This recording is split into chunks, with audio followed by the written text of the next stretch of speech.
Since 7/7, the threat of homegrown terrorism has been something politicians have been trying to deal with. But for the last 3 days, more than 1,000 young Muslim men and women, many from the northwest, have been at the country's first ever anti-terror camp.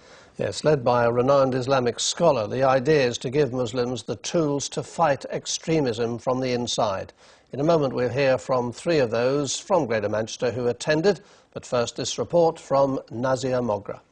My life is not in hand of those people. A summer camp with a strong message. The aim to stop young Muslims turning to terrorism. Overall aim of this event is basically de-radicalization of youth and spiritualization of youth, to present them the moderate, peaceful vision of Islam. They had a presentation up and they would ask as in hijab. After the lectures, the youngsters are keen to discuss their views on religion. Islam has been under fire recently, and it is for all the wrong reasons. It's not being portrayed as the religion that it is. It's a religion of peace, it's a religion of love. It gives all of us the opportunity, the motivation to learn more about our religion itself and then go and tackle these negativity. And that's the point. Ayub and Wahid are from Manchester. On this bus, they're taking on board how to tackle extremist views.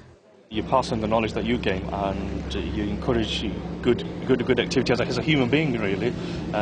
Neighbours, all sorts, communities, see any bad action, you take action as much as you can possibly do.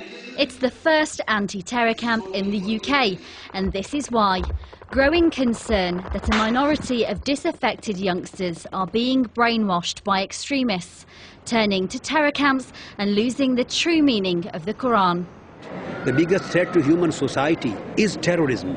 So our responsibility is to propagate Islam in its true perspective. It is totally against every kind of extremism and terrorism. The 3-day course is now over. It's been an education. Now the hundreds of youngsters are heading back to their communities to put what they've learned into practice. Nazia Mogra, BBC Northwest Tonight. Well, here with us in the studio are Hayder Khan, Jabeen Ali and Dawood Qadri from Oldham and Manchester, and you all attended this anti-extremism camp. Tell me why.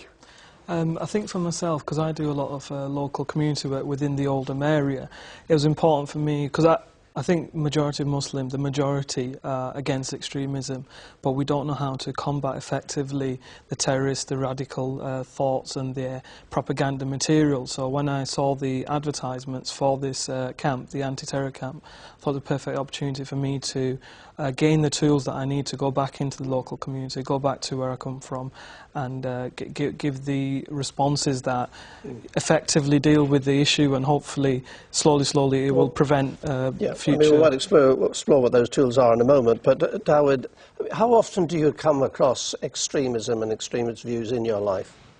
Okay, well, directly, not so much, but whilst I was at university, there were always those sorts of voices in the background.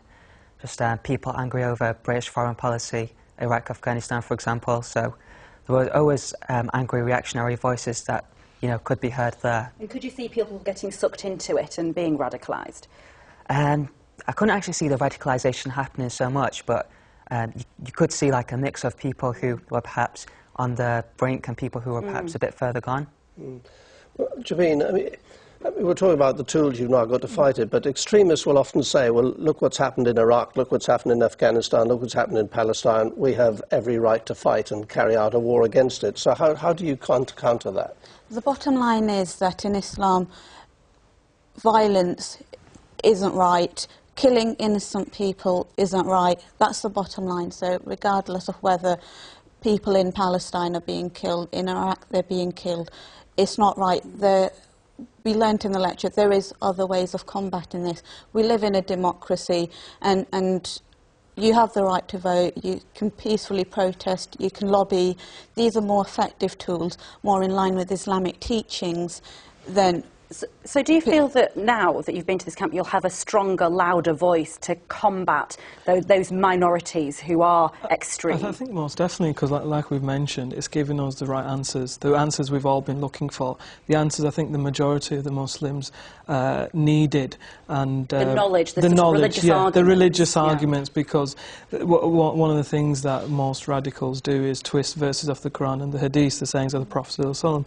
Now, we've actually learnt how these have been twisted, the actual meanings, and one of the main things is that we learnt was the actual meaning of jihad, which in no way, we were clearly told in no way, in anywhere in the Quran does it say jihad means a holy war. We were given the actual several explanations of what jihad is, and these are the kind of tools we can take back to our community. Okay, that's fascinating stuff, and thank you very much for coming in and talking to us. Appreciate it very much.